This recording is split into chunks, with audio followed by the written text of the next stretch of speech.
Voilà, monsieur, bonsoir. Voici les titres de l'actualité de ce jeudi 27 décembre. La mort de Benazir Bhutto, tué dans un attentat suicide cet après-midi à l'issue d'un meeting dans la banlieue d'Islamabad. L'ancien Premier ministre et leader de l'opposition pakistanaise était rentré dans son pays il y a à peine 2 mois pour mener campagne en vue des élections législatives où elle faisait figure de favorite. Dans tout le pays, à l'annonce de sa mort, des scènes de violence se sont multipliées. La France a demandé officiellement à la justice tchadienne le transfert des membres de l'Arche de Zoé condamnés à 8 ans de travaux forcés. Les familles ont été reçues cet après-midi à l'Elysée. Les hausses des tarifs du gaz à partir du 1er janvier en France, plus 4% en raison de l'augmentation des prix de l'énergie. Avant la réforme du contrôle technique effective au 1er janvier, les automobilistes affluent dans les centres pour faire valider leurs véhicules selon les normes actuelles qui sont moins contraignantes. L'extension du vignoble champenois pour satisfaire à une demande qui ne cesse d'augmenter. Les vignerons veulent étendre les parcelles, une manne pour certains propriétaires terriens. Et puis nous retrouverons à la fin de ce journal Bruno Solo qui viendra nous parler de l'expérience exceptionnelle qu'il a vécue en Mongolie, dans les steppes auprès des cavaliers et des éleveurs. Rendez-vous en terre inconnue, conçu et présenté par Frédéric Lopez, c'est après ce journal. Benazir Bhutto a succombé dans l'attentat qu'il a visé cet après-midi. Elle a été atteinte d'une balle tirée par un kamikaze qui a ensuite fait exploser sa charge, tuant 16 autres personnes. L'ancien Premier ministre pakistanais, leader de l'opposition, est morte peu après son arrivée à l'hôpital. L'attentat a eu lieu à l'issue d'un meeting électoral dans la banlieue d'Islamabad. Loïc de la Mornay. Ce seront pour l'histoire les dernières images de Benazir Bhutto et dans le brouhaha, le dernier son de sa voix. En cette fin d'après-midi, après un meeting à Rawalpindi au nord du pays, Benazir Bhutto quitte la tribune et regagne son véhicule. Malgré le nombre important de caméras, il n'existe pas pour l'heure d'image de l'attentat. Mais selon les premiers éléments de la police, dans la foule, un homme va tirer à plusieurs reprises sur l'ancienne Premier ministre. Une balle l'aurait touché au cou. Immédiatement après avoir ouvert le feu, l'assassin se fait sauter avec une ceinture d'explosifs, laissant un carnage dans la rue, au moins 20 morts. Ils l'ont tué, gémit ce partisan. Benazir Bhutto a été emmené à l'hôpital dans sa voiture criblée de balles. Son porte-parole ressort, annonçant la nouvelle. Je suis allé voir le chirurgien en personne. Il vient de me confirmer que madame est martyre.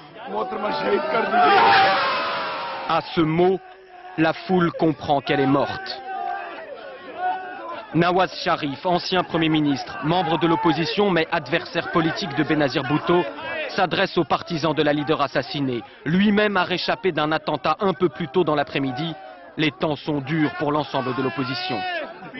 Mes frères militants du parti de Benazir Bhutto, moi et mon parti, la Ligue musulmane, partageons votre douleur. Le chef de l'État, le président Musharraf, annonce à la télévision un deuil national de 3 jours et lance un appel au calme. C'est que dans le pays, des émeutes ont déjà éclaté. Des partisans de Benazir Bhutto s'en prennent à la police et aux symboles du pouvoir. 4 personnes sont tuées dans les affrontements. Ce soir, à Rawalpindi, Benazir Bhutto a déjà été mise dans un cercueil. Comme son père, ancien Premier ministre aussi, est pendu après un coup d'État, la politique lui aura coûté la vie. Benazir Bhutto était rentré il y a 2 mois à peine après 8 ans d'exil pour participer à la campagne législative. Son retour encouragé par les États-Unis avait aussi pour objectif de limiter le pouvoir du général Musharraf. Elle avait déjà été la cible d'un attentat suicide à Karachi. Âgée de 54 ans et issue d'une grande famille pakistanaise, Benazir Bhutto était devenue à 35 ans la première femme à diriger un pays musulman. C'est une figure marquante et historique qui disparaît aujourd'hui. Bernard Lebrun. Rayonnante de joie. Ce jour-là, après 8 années d'exil, à 54 ans, Benazir Bhutto et son clan retrouvaient son pays et son sourire légendaire. Versant des larmes très médiatiques, au pied de la passerelle, Bhutto ne semblait pas alors craindre de plonger dans le chaudron politique pakistanais. Je suis très émue de revenir dans mon pays. Et la foule est au rendez-vous. Des partisans, surtout ceux du Parti du peuple pakistanais, le PPP, qui ici souhaitent longue vie à son leader. Un leader menacé de mort par les islamistes radicaux. Une menace mise à exécution le soir même de ce retour, 150 morts, l'un des plus terribles attentats qu'ait connu le Pakistan, et pourtant, Madame Bhutto dit ne pas avoir peur. Je ne peux pas croire qu'un vrai musulman puisse tenter de m'assassiner parce que l'islam interdit l'assassinat des femmes. Destin tragique que celui de la famille Bhutto. Une malédiction va même jusqu'à écrire ce soir la presse pakistanaise. Benazir, l'héritière, est d'abord la fille d'Ali Bhutto, ancien Premier ministre renversé en 1977 par le coup d'État du général Zia. Ali Bhutto, lui, mourra pendu en 1979, un martyr. La carrière politique de Benazir, qui sera 2 fois Premier ministre du Pakistan, est parsemée de retours au pays et de départs en exil. Une carrière politique usée par les accusations de corruption et les scandales du clan Bhutto. Mais une femme politique qui incarnait la modernité et derrière laquelle très tôt se rangèrent tous les militants démocrates pakistanais. Star en Occident, après ses études aux États-Unis, nous avions rencontré Benazir Bhutto dès son premier mandat de Premier ministre. Question, que pensez-vous de la charia, la loi islamique? La charia, interprétée par qui? C'est toute la question. Affirmant très tôt sa différence, Benazir Bhutto, toujours soutenu par les États-Unis, s'était allié politiquement avec Nawaz Sharif, tous deux grands opposants du président général en exercice, Pervez Musharraf. Benazir Bhutto, très combative, abordait le bras de fer électoral du 8 janvier prochain avec espoir. Ses opposants, eux, ont préféré les armes au bulletin de vote. Le monde entier condamne évidemment cet attentat dont les conséquences inquiètent. Le président français Nicolas Sarkozy a fait part de son émotion et de son indignation et a rappelé l'attachement de la France à la stabilité et à la démocratie au Pakistan. Et puis il y a quelques instants, Bernard Kouchner, le ministre des Affaires étrangères, faisait part lui aussi de son émotion, parlant de scènes odieuses et d'abjection. Écoutez-le. Oui, c'est une abjection vraiment que de considérer la politique comme une série d'attentats. C'est un des endroits les plus dangereux et les plus risqués du monde. Alors, il en va de la responsabilité de toutes les démocraties. Et est-ce que l'élection peut continuer de se dérouler dans de telles circonstances? Que vont faire les partisans de Madame Bhutto? Tout ça est bien préoccupant et nous préoccupe bien entendu. Alors qu'à New York, le Conseil de sécurité des Nations Unies a décidé de tenir une réunion d'urgence, le président George Bush a dénoncé les extrémistes assoiffés de sang qui veulent miner la démocratie au Pakistan. La mort de Benazir Bhutto, donc 2 semaines avant les élections législatives, plonge le Pakistan et toute la région dans l'incertitude. Il faut dire que cette partie du monde, entre Afghanistan et Inde, est une zone à haut risque, de tout temps travaillée par les extrémistes musulmans qui ont fait du Pakistan leur base arrière, dans un pays qui par ailleurs possède la bombe atomique. Le risque d'une révolution islamiste inquiète. Claude Sampère. Depuis 1999, le Pakistan est dirigé d'une main de fer par celui que l'on appelle le général-président Pervez Musharraf. Puissance nucléaire depuis 1998, le pays dispose d'une solide armée et il représente un État clé dans la région. Depuis les attentats de 2001, le président Musharraf est devenu l'allié privilégié des États-Unis dans leur lutte contre Al-Qaïda. Le Pakistan est officiellement un des pays leaders dans la lutte contre le terrorisme. Le président Bush a toujours soutenu son ami général. Et dans les zones proches de l'Afghanistan, l'armée pakistanaise a multiplié ces dernières années les opérations militaires pour traquer les talibans. Musharraf a toujours affirmé faire tout son possible pour trouver et arrêter Ben Laden. Mais dans ce pays à 97% musulmans, le président Musharraf doit faire face depuis quelques années à une montée nette des mouvements extrémistes. On ne compte plus les manifestations qui dégénèrent. Le pouvoir a toujours entretenu des relations ambiguës avec ces mouvements. L'été dernier, par exemple, l'armée pakistanaise donne l'assaut à la mosquée rouge occupée par des extrémistes. Il y aura plusieurs morts. Mais d'un autre côté, le pouvoir tolère les écoles coraniques, véritables centres de formation des talibans. Aujourd'hui, Bhutto a disparu, avec évidemment des risques de déstabilisation pour le Pakistan réels aujourd'hui. Car il faut souligner que c'est un pays fragile. L'année 2007 a connu un record absolu du nombre d'attentats. Plus de 780 personnes ont trouvé la mort. Le 8 janvier prochain sont prévues normalement des élections législatives. On ne sait pas à l'heure actuelle si elles auront bien lieu. L'avenir de la démocratie au Pakistan est ce soir très incertain. Le président Musharraf a rassemblé son gouvernement en réunion de crise. Voilà ce qu'on pouvait dire donc pour l'instant sur la mort de Benazir Bhutto. Au Tchad, les démarches pour obtenir le transfert des Français condamnés hier sont en cours. La garde des Sceaux, Rachida Dati, a déposé la demande officielle de transfèrement, pour employer le terme juridique. Sur place, les membres de l'association poursuivent leur grève de la faim et maintenant de la soif. Hier, à l'annonce de du verdict, leurs visages se sont figés, comme le montrent ces images que se sont procurées nos envoyés spéciaux, Amaury Guibert et Frédéric Ranck.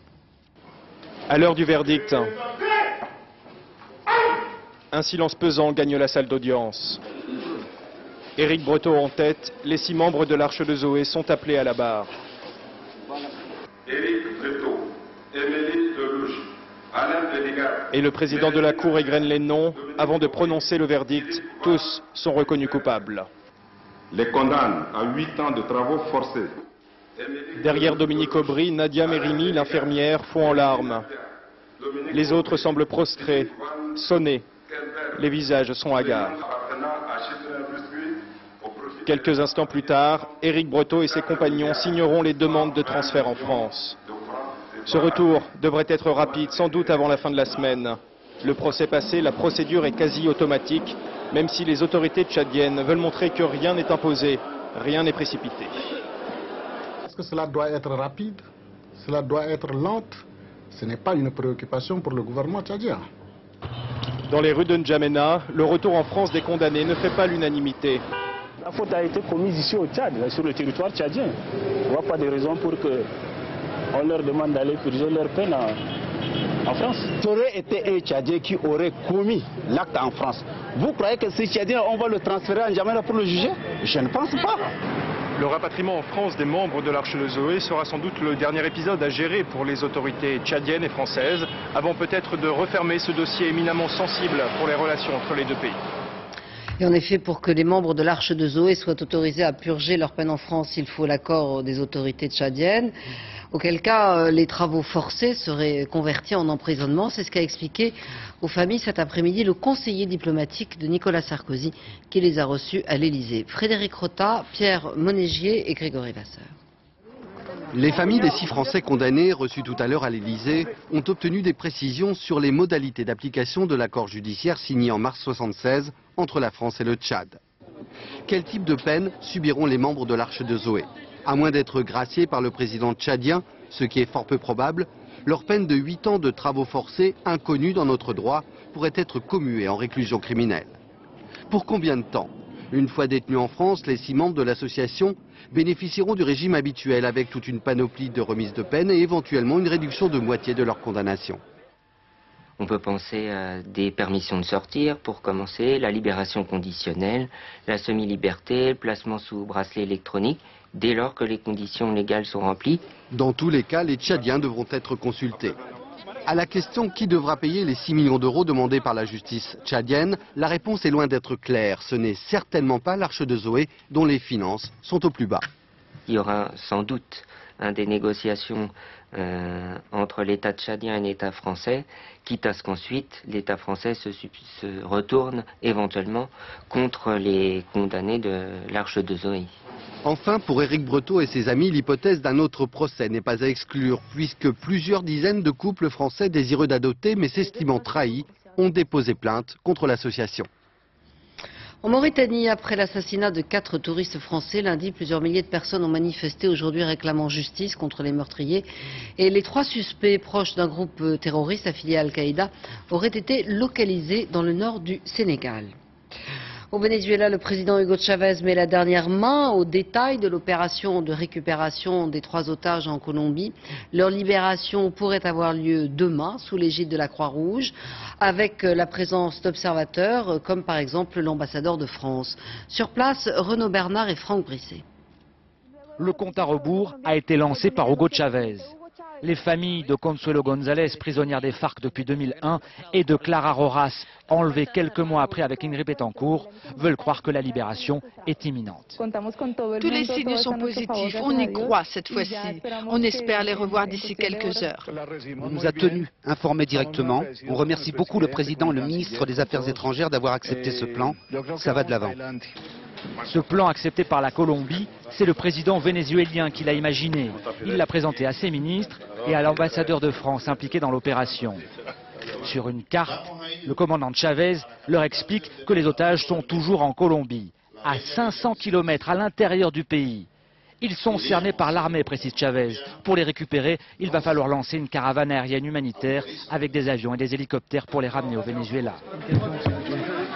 Lorsque nous aurons le feu vert et que l'opération sera lancée, je mettrai mon treillis et mes rangers et je monterai dans l'hélicoptère qu'on m'aura désigné.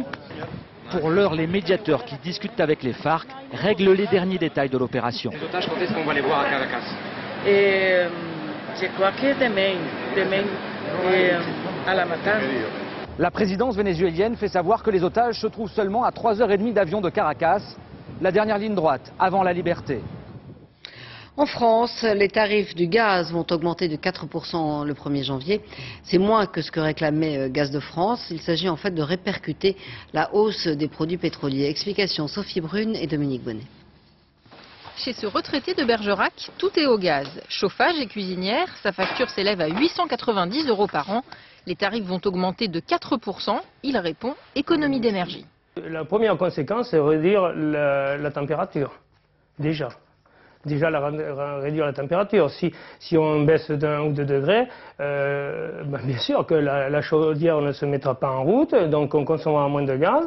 Depuis mai 2006, GDF n'avait pas augmenté ses tarifs. Les cours mondiaux du gaz sont indexés sur ceux du pétrole qui ont flambé cette année. Pour amortir la hausse, GDF avait donc demandé au gouvernement plus de 6% d'augmentation.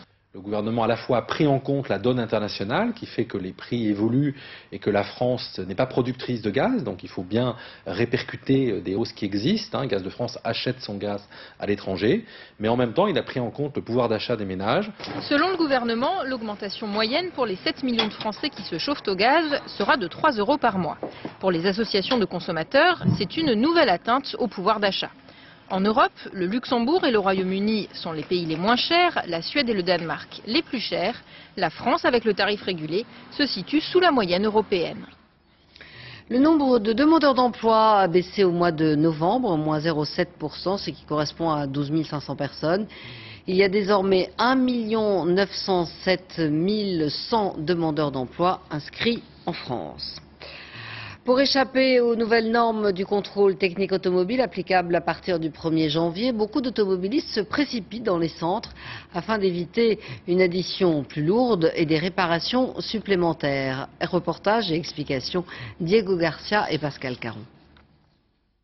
Complet. On a de la place à partir de janvier 2008. Là. Une file d'attente de plus en plus importante. Ce centre de contrôle technique à Paris est submergé par des clients qui veulent un rendez-vous avant la date fatidique du 1er janvier. J'ai une voiture qui a 8 ans, donc après tout, je devais faire un contrôle technique, autant devancer un peu. Vous sentez un petit peu chanceuse sur ce coup-là? Prévoyante. Prévoyante, car à partir de mercredi prochain, les contrôles seront plus sévères, plus complets et plus onéreux. Il y aura désormais obligation de réparation sur plus de points. Retour au garage, même pour un caoutchouc en mauvais état sur la pédale de frein. Idem pour les amortisseurs et les suspensions défectueux.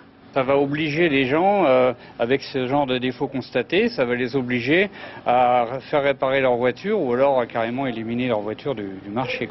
Pour procéder à ces contrôles plus poussés, les centres vont devoir investir dans du matériel sophistiqué. Aujourd'hui, les tests coûtent de 50 à 60 €. Demain, ce sera plus cher. De plus, ils vont passer de 30 à 45 minutes. Ça va avoir une influence sur les prix ? Oui, parce que comme on fera moins de contrôles dans une journée, forcément on augmentera, mais je vous rassure, pas de 50%, mais plutôt de 4,5 à 10% maximum.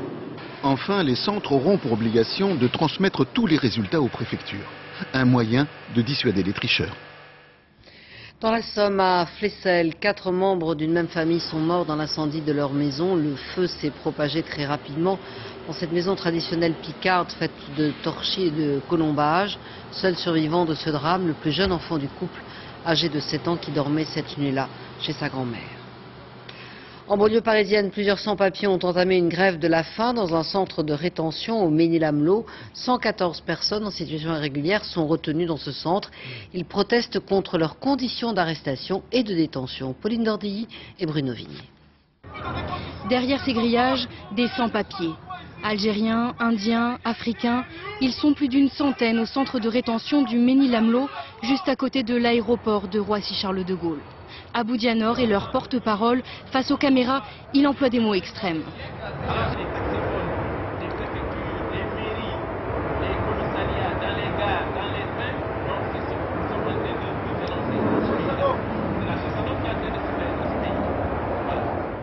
D'après nos informations, près de la moitié des sans-papiers ont entamé une grève de la faim. La préfecture, elle, affirme que la situation est normale. Les protestataires ont parfaitement ciblé leurs doléances. Ils n'ont pas écrit aux autorités françaises, mais aux consuls de leur pays d'origine. Ceux-ci peuvent refuser de les réadmettre sur leur territoire et ainsi bloquer toute expulsion. Pour l'instant, ces requêtes sont restées sans réponse. Ils ne savent pas quel va être leur destin. Ils ne savent pas s'ils vont être expulsés ou pas. Ils ne savent pas s'ils vont être libérés ou pas. Ils ne savent pas si le consulat va délivrer un laissez-passer. Et toutes ces inconnues les maintiennent dans une ignorance qui les rend extrêmement anxieux. Le ministère de l'Immigration a refusé de répondre en l'absence de Brice Hortefeux, actuellement en vacances. Ce type de protestation est fréquent dans les centres de rétention, mais rares sont les mouvements organisés comme celui-ci. À Pointe-à-Pitre, un hommage a été rendu aujourd'hui aux 7 morts de l'incendie du magasin il y a 6 jours. Présence de Christian Estrosi, secrétaire d'État à l'Outre-mer, entouré de 2000 personnes qui se sont donc rassemblées pour cet hommage. 4 mineurs ont été mis en examen. Ils seraient à l'origine du sinistre et de l'incendie de ce magasin. L'interdiction de fumer dans les bars, tabacs, restaurants, discothèques, casinos s'appliquera à partir du 1er janvier. Policiers et gendarmes devront faire respecter la loi avec rigueur mais discernement, indique le ministère de l'Intérieur. De leur côté, les professionnels organisent des espaces ou des terrasses extérieures pour les fumeurs. Nicolas Lemarinier et Samuel Humez. Dans ce bistrot parisien, quand on parle d'interdiction de fumer, le patron est clair et net. La solution, elle est simple, on n'appliquera pas la loi, tout simplement. Le buraliste laissera fumer qui le voudra, quitte à payer l'amende de 150 € par infraction. La ministre de la Santé propose une solution à l'extérieur, le droit de fumer sur les terrasses couvertes, avec au moins un côté ouvert, comme celle-ci par exemple. Encore faut-il avoir la place d'en installer une. Il y a des endroits où c'est impossible à appliquer. Dans des petites rues étroites, ils n'ont même pas de terrasse, ils n'ont pas de table à l'extérieur, ce sera impossible à faire. Au comptoir, les clients ne sont pas vraiment enthousiastes. Honnêtement, ça va être gênant, je pense. Autant pour nous, clients, que pour les cafetiers.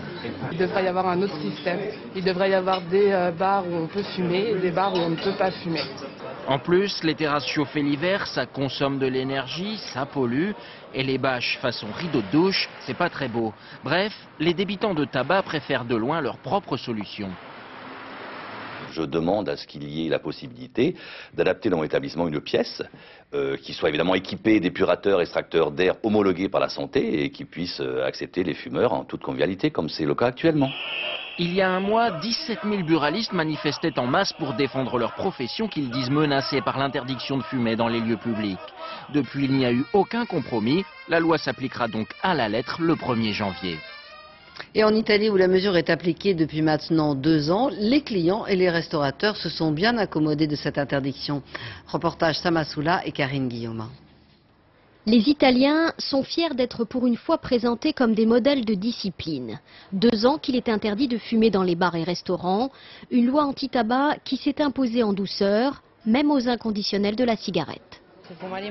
Ça m'a permis de moins fumer et quand je rentre chez moi, mes vêtements ne sentent plus la cigarette. C'est vraiment mieux, même pour les fumeurs. Fini donc l'expresso clope au bar, une habitude pourtant chère aux Italiens. Les fumeurs ne boivent pas moins de café, ils le prennent juste un peu plus vite.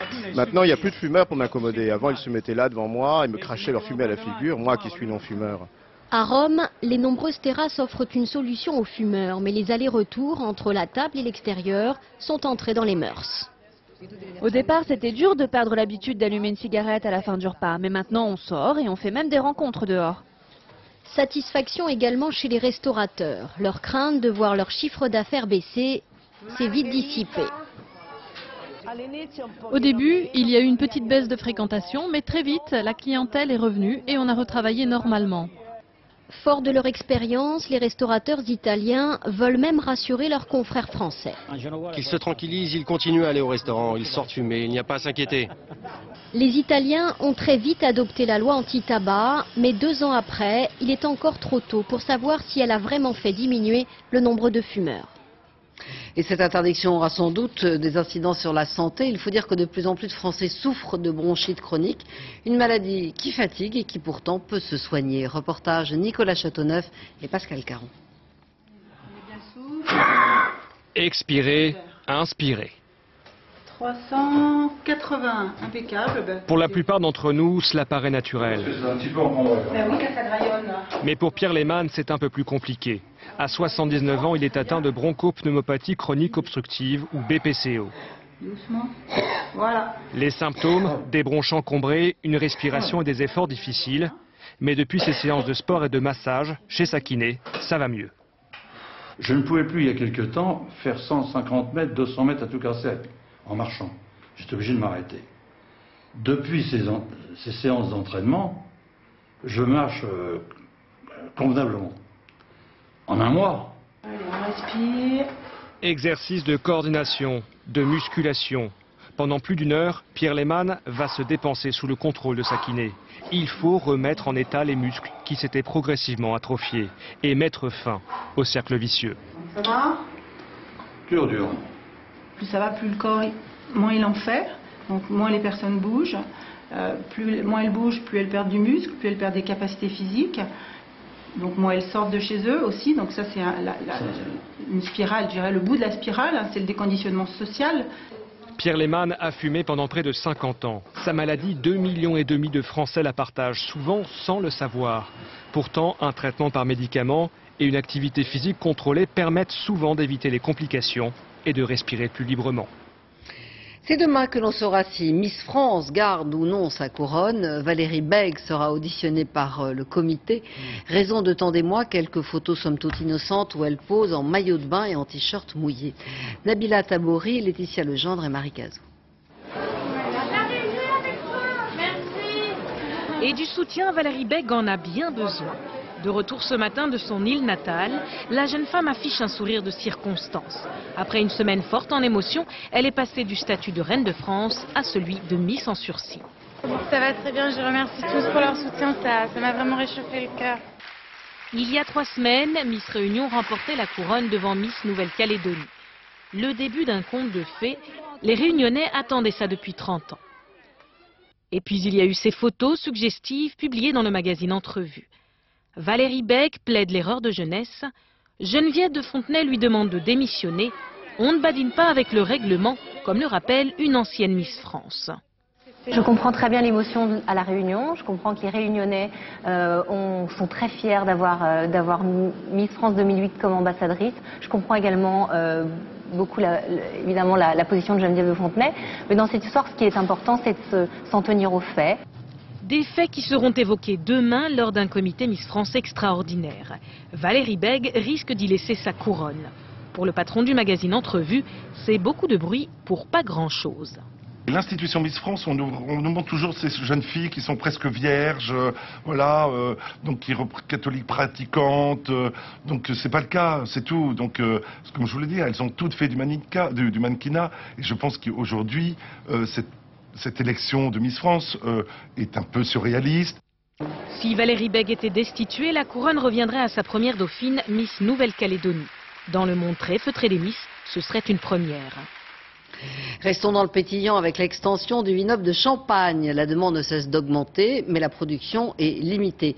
La hausse des rendements ne suffit plus. De nouvelles terres sont conquises dans les départements voisins. Caroline Thébault et Lionel Langlade. On va laisser passer les fêtes et puis on commence à tailler. Tailler les vignes. Cette famille s'en charge depuis 300 ans. Mais aujourd'hui, leurs 7 hectares ne suffisent plus. La production atteint son maximum. Ils espèrent pouvoir bientôt planter ce champ. On a planté ces vignes jusque dans les années 60 et on s'est arrêté sur le chemin. Et il n'y a aucune différence, c'est exactement le même sol argilo-calcaire, sol blanc, crayeux champenois. Si leur champ devient un vignoble, son prix pourrait être multiplié par 200 pour atteindre 1 million d'euros l'hectare. L'extension de l'appellation Champagne, ici en rose, leur permettrait surtout de mieux faire face à l'explosion des ventes et des exportations. Plus 14% l'année dernière. 3/4 des bouteilles de cette grande maison partent vers l'Angleterre, les États-Unis, mais aussi l'Inde, la Chine. Selon eux, l'extension donnera un coup de pouce au marché. Elle permettra probablement à terme de faire passer la production annuelle de champagne de 300 à 400 millions de bouteilles, mais sans changer rien à l'effet de pénurie, puisque la consommation et la demande va augmenter elle aussi. Les prix de ces bouteilles ne devraient donc pas baisser. Mais pour ce représentant de vigneron, la révision de l'appellation en renforcera la qualité. La preuve, c'est qu'on a quelques communes qui d'ailleurs vont en sortir de l'appellation. Pourquoi? Parce que qualitativement, ils n'ont pas forcément les terroirs, l'exposition. Le champagne des futures vignes ne devrait couler que dans une dizaine d'années. D'ici là surgiront sans doute encore de nouveaux marchés. Plus austère, mais très tendance aussi, les stages qui associent jeûne et marche à pied. Un filon exceptionnel trouvé par quelques naturopathes qui font payer près de 100 € par jour l'eau et le jus de fruits distribués parcimonieusement à leurs marcheurs. L'objectif étant évidemment de purger son organisme et d'assainir son esprit. Jean-François Ferré et Thierry Breton. Menu du jour, 14 km de marche le long de la plage de Bénodet, à allure modérée certes, mais sans rien dans le ventre. C'est le 5e jour qu'on n'a rien mangé et tu le ressens pas du tout en fait. Non. C'est pas difficile. Non. 5 jours donc qu'elles n'ont rien mangé. Ces jeunes femmes, toutes parisiennes, suivent en Bretagne un stage de jeûne diététique. L'effort et la privation de nourriture aident à éliminer les toxines, ces déchets que le corps accumule. C'est une purge de l'organisme. On a plein de carburants, plein de réserves qui demandent qu'à être utilisés. Donc là, on est en train d'utiliser des réserves. Ça redonne vachement d'énergie. Et pour le goûter, comme pour tous les autres repas, eau et jus de fruits, les seules vitamines de la journée. Rien de médical dans tout ça, ce ne sont d'ailleurs pas des médecins, mais de jeunes naturopathes qui encadrent les participants. Nous, on fait en sorte que les gens vivent mieux au quotidien. On n'a pas la prétention de les soigner, on n'a pas la prétention de les guérir. On n'est pas dans le domaine médical, on est dans le domaine du bien-être. On inspire, attention. Et qui dit bien-être dit forcément yoga. Bravo les filles. La maîtrise de son corps aide à contrôler la faim. Dès qu'on fait le yoga, ça relance la vitalité dans le corps, ça freine l'élimination, donc du coup on se sent beaucoup mieux. 6e et dernier jour dans la salle d'un grand restaurant. Enfin, ces dames sont servies. Et chaque chose a du goût. Ah oui, c'est ça qui est extraordinaire, je trouve, après un jeûne. C'est énorme. Des algues, des brocolis, avec une sauce légère, pas de viande. La reprise de l'alimentation se fait en douceur, il faut réadapter l'organisme. C'est bon, le goût est bon, puis on a envie d'avoir un peu de consistance, de texture en bouche, donc c'est agréable. Eh bien, bon appétit. Seule la facture est difficile à avaler, 500 € le stage, sans hébergement et donc sans repas. Ce coup, les participants, en majorité des femmes, affirment ne pas le regretter. Jeûner à la maison leur serait impossible, disent-elles. Quand on prépare le repas pour les enfants, on ne peut pas se dire je vais boire une tisane et après préparer le déjeuner des enfants parce que évidemment en cuisinant vous avez les odeurs, vous avez toutes ces choses que vous allez préparer et c'est évident qu'on peut absolument pas faire un jeûne chez soi. Déception, après une semaine sans manger, Anne-Brigitte Jacquemin n'a perdu que 2 kilos. Le jeûne n'est pas un régime, mais une pause dans son alimentation à ne surtout pas faire du jour au lendemain.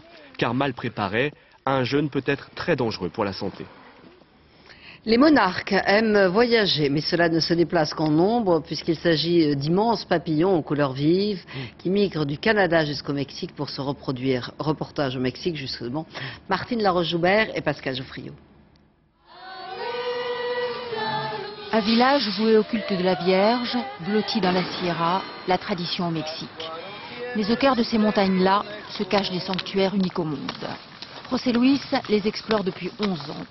Il prend un chemin escarpé au travers d'immenses forêts de sapins à 3500 mètres d'altitude. Soudain, des centaines de millions de papillons orangés, les monarques, dans leur royaume. Ils viennent du Canada, à 3000 km d'ici, pour hiberner dans ces montagnes fraîches et humides. Pendant 5 mois, ils vivent sur leur réserve.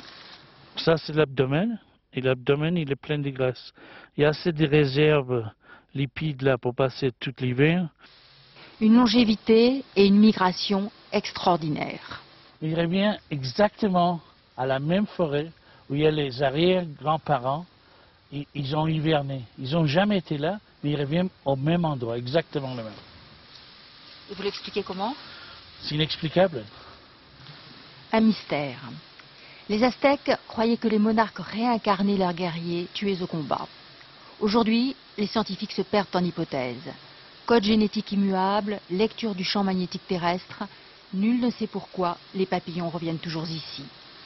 Mais leurs sanctuaires sont en danger. Ils sont menacés par les gens qui sont en train de couper leur habitat. Leur habitat, c'est ici. Des coupeurs de bois abattent des arbres clandestinement, comme ici, et brouillent les repères des papillons. José Luis et Diego, un guide des forêts, se battent pour leur survie en replantant des arbres. Les papillons représentent une source de travail importante pour notre communauté. Nous essayons de lutter contre l'abattage clandestin et de passer à une économie du tourisme. Grâce au tourisme, les villageois prennent conscience du poids économique des papillons et s'organisent pour les protéger. Les monarques sont gardés comme des trésors. Nous défendons les papillons quand ils sont là. Nous surveillons la forêt pour empêcher que les arbres soient coupés. Les papillons, même les tout petits, connaissent le rythme des saisons. Ils sont capables de retrouver cet endroit. Ils en savent beaucoup plus que nous sur la nature. Alors à quoi servent les papillons? À rien semble-t-il. Et pourtant, sans papillons, pas de forêt. Sans forêt, pas d'eau. Et sans eau, ce serait le désert ici. Ces régions du Mexique seraient complètement dépeuplées. Et nous partons maintenant en terre inconnue pour un rendez-vous exceptionnel avec Bruno Solo, invité de l'émission qui découvre la Mongolie, ses chevaux et Bat Bayar, l'éleveur. Alors Bruno Solo, bonsoir. Merci d'être avec nous avant votre représentation au Théâtre Montparnasse pour nous parler de cette expérience. C'était quand même inouï de se retrouver en train de galoper dans les steppes de Mongolie. Oui, c'est inouï, c'est un rêve de gosse. En plus, j'imaginais pas un jour que je pourrais partir en Mongolie. Ça faisait partie des pays que je rêvais de visiter, mais voilà, c'est des voyages qu'on reporte sans cesse, parce qu'on part pas en Mongolie comme on part n'importe où. C'est quand même un pays où il n'y a pas d'infrastructure hôtelière, où il n'y a pas de route, etc. Donc c'est des voyages qui se préparent. Je dis, j'irai jamais, je reporterai à chaque fois. Et puis là, bien entendu, quand Frédéric Lopez m'a dit c'est en Mongolie que tu pars, j'étais ravi parce que je suis un amateur de cheval et voilà. Et puis j'ai découvert surtout un pays et un homme, Bat Bayar, un homme absolument merveilleux, plein d'humour, de tendresse, un homme rude et tout, qui ressemble à son pays, hein, moins 40 en hiver, 40 en été. C'est un pays où on plaisante pas, quoi. Et alors justement, elle vous rappelle à quel point vous êtes petit, quoi. On vous voit dans ce documentaire passer de l'inquiétude aux larmes et au rire parce que petit à petit, justement, ce personnage exceptionnel de Bat Bayar se découvre. Il est plutôt sévère au début, hein. Bah oui, parce que quand on est arrivé, il considérait après tout que j'étais quelqu'un de susceptible de l'aider dans son exploitation, dans sa ferme, parce que c'est un éleveur avant tout. Et donc il voulait tout de suite m'initier aux travaux de la ferme, qui sont évidemment très très loin de mon quotidien. Et il n'avait pas vraiment le temps de faire du sentimentalisme. Il pensait, à juste titre d'ailleurs, je crois qu'il avait raison, que nos relations s'installeraient au fur et à mesure, une fois que je serais bien imprégné de son quotidien. Et quand j'étais imprégné de son quotidien, et c'est vrai qu'il y allait avec une certaine vigueur, vous allez le voir dans le film, après là, quelque chose s'est installé entre nous, qui est une des plus belles, si ce n'est la plus belle expérience de ma vie, en tout cas une rencontre aussi courte, puisque je suis resté 17 jours à peu près là-bas, et créer de telles relations amicales avec un homme qui vit à des milliers de kilomètres de chez nous, savoir qu'aujourd'hui, au moment où je vous parle, il est en train peut-être de rentrer son bétail ou de tondre ses moutons, de faire quelque chose, savoir qu'il y a un ami qui habite là-bas en Mongolie, parce que c'est vraiment un ami, c'est déchirant le moment où je le quitte, mais il y a tellement de moments aussi qui sont drôles, parce qu'il a, alors je ne vois pas faire de généralité, peut-être que tous les Mongols ne le sont pas, mais lui il a un humour absolument féroce, et de ce point de vue-là on s'est plutôt bien retrouvés, parce qu'il aime bien charrier, et je ne suis pas le dernier de ma classe non plus. Merci Bruno en tout cas d'être venu témoigner. On vous retrouve après ce journal pour ce rendez-vous en terre inconnue, donc en Mongolie, avec Frédéric Lopez.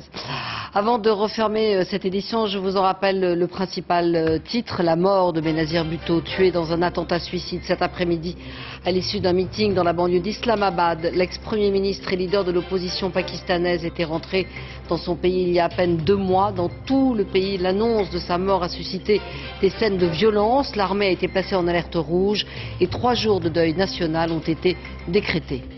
C'est la fin de ce journal. Merci à vous de l'avoir suivi. Tout de suite, la météo présentée par Laurent Romeshko, suivi du point route de Julien Pascal. 20h50, donc rendez-vous en terre inconnue avec Bruno Solo. Demain, à 20h et pendant tout le week-end, vous retrouvez Olivier Galzi. Très bonne soirée sur France 2. Je vous retrouve lundi à 13h. Au revoir.